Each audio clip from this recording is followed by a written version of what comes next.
This is a free call from Todd Wessinger. an incarcerated individual at the Louisiana State Penitentiary. This call is not private. It will be recorded and may be monitored. If you believe this should be a private call, please hang up and follow facility instructions to register this number as a private number. To accept this free call, press 1. To refuse this free call, thank you for using Securus. You may start the conversation now. When you hit that, when you left the parish and you know you was heading to Angola, bro. Yeah. Man, just hitting that compound, just hitting Angola. How did you feel, bro? I didn't know what to feel. Only thing I knew was I had to hold on to the hope I had because it was in the parish where I got changed at, man. Man, it was new, man. Hey, bro, when I first got saved, man, I was jumping on the phone, calling everybody, trying to tell them about Jesus, the new Jesus I had met. Most people figure, that's that jailhouse religion, man. These crazy, he don't know what he's talking about. So after a while, the first year, God said, you ain't got to tell everybody what you believe. Just believe what you believe, Right, and, right. Yeah, so. I was trying to call, all my aunties, everybody who had been telling me about Jesus, my mom and them, when I was learning. They was happy. They knew it was real, but at the same time, man, I just had to stay humble and let God do what he was doing in my life, man. So, man, that was the greatest liberation in my life. So I ain't lying. Even though I'm incarcerated for 28 years, I'm mentally and spiritually, man, I've been free from. I'm free indeed, man. Yes, yeah, that's good. That's a good thing. So did they treat you differently? Did they treat you rough? You know what I'm saying? When you first went there?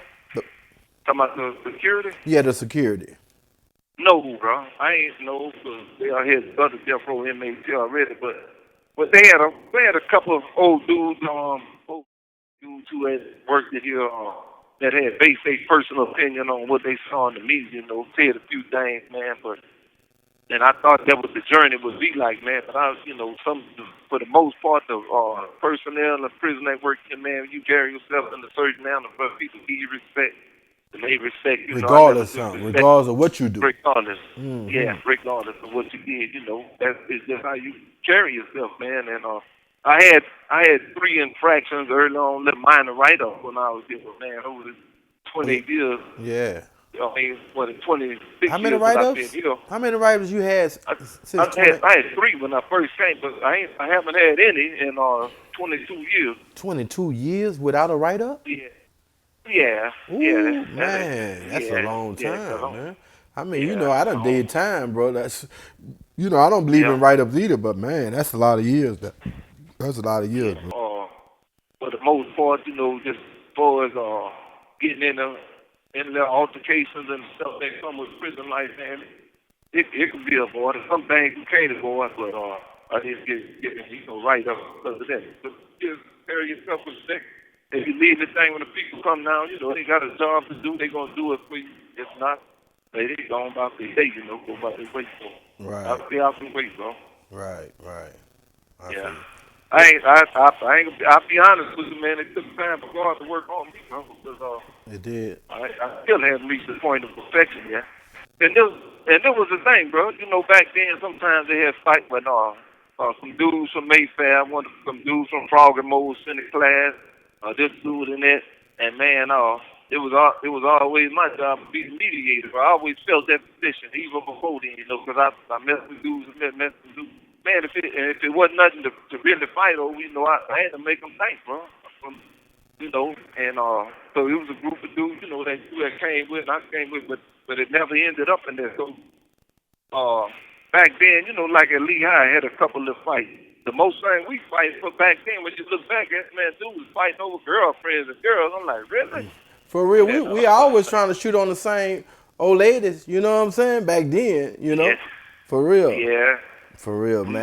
I miss those days, Todd, bro. I ain't lying, bro. Yeah. I miss those days. Yeah, but I came to learn in prison, though, man. I mean, 2 men could always work something out, bro. But, man, in school, I mean, you can't go at it. But I always try to, take the higher ground when it comes to stuff like that. don't back down, be no coward, be a man nevertheless. But man, if it's something that you could avoid, then man, what's the first reason to put yourself in that state? Right. Yeah, I don't have nothing to prove, but I got to take care of myself by all means. Already, man. Yeah, Already, man. yeah, And like I said, man, we talked about it. You had asked me one time, man, that I kind of slowed down on my letters and writing you and stuff. And like I had told you, man, it felt kind of difficult talking to you, knowing you on death row. I'm like, man, what can I tell my homie? You know what I'm saying? I hope I don't say the wrong thing. Just a sign of concern, you know what I'm saying? And that used to mess with me, bro, So yeah. that's Well, what that I was. understand that. I understand that because some of my cousins felt that way.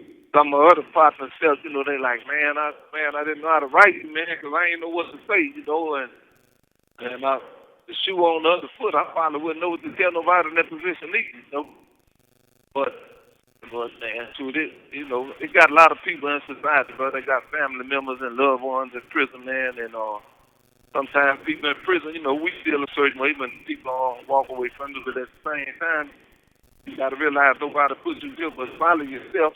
Everybody ain't guilty of it, I can say that much. I know everybody ain't guilty.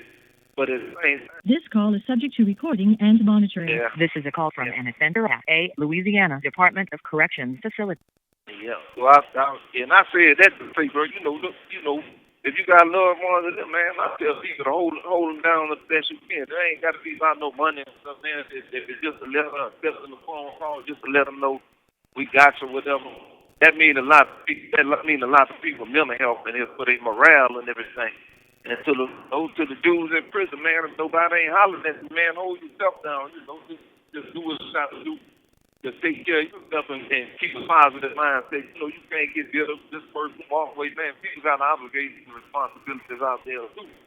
Where you're not one of them, nobody's out there to take care of you, bro. Not even your own, immediate family, but people do it out of love, and that's something to be grateful for, man. So everybody that write me and holler at me, come to me, whatever man it is, man, I'm grateful for it. So I thank God for that. Because some people don't have that, so. Right. So that'll be you telling your brothers on death row, man, just to basically keep their heads up. You know what I'm saying? Don't lose faith, I sure will, man. I've been hollering at the home team and the ones that know y'all, brother. And tell them, that I've been rapping with you and, everything's good and what's all said and y'all sending love out to them, bro. Well, I'm here, bro. I want the world to hear your words, bro. Just, let them know, Todd Wessinger, real Todd Wessinger. You know what I'm saying? Man, the one today, so Todd Wessinger, And if you have anything you want to tell them, you can tell them whatever you need to tell them. Yeah, man, I'm grateful for the opportunity, bro. But my thing about it, bro, everybody, the thing about it, man, that keeps people together is love. I look at the family, bro, the family dynamic and broke down. I know the world changed. You can't expect everything to be the way it is. But, man, one thing about it, man, you got to keep your family together out there. But we know everybody be hollering about I love you, fam. F-A-M, man, but don't forget the I-L-Y, family spelled with 6 words, and I-L-Y still I love you, Everybody say, man, I love you, bro, I love you, dog. Well, man, you got to mean that when you tell people you love them, You really got to love, the first love is self-love. You got to love yourself. And that was one of the things I had to learn, when I was a young man, I girlfriends and my children, mothers and stuff I had, man, I really couldn't, I loved them, but I couldn't love them because I couldn't love myself. So I didn't know what love was. Now I love the street, and I was in love with other things as well, And and I couldn't give them that attention. I mean, man, growing into manhood, so I realized, man, when you tell somebody, man, you got to hold people down like that. And the thing is this, one, that's all it takes is one little mistake, man, and your life could be gone. Yeah, absolutely, bro. One mistake, one quick mistake, and man, one quick. Me knowing you, bro, man, you've been a good dude, bro.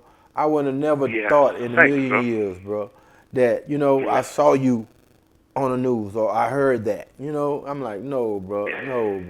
Not you have him. 1 minute left. Not him. You know what I'm saying? But Yeah. Mm-hmm.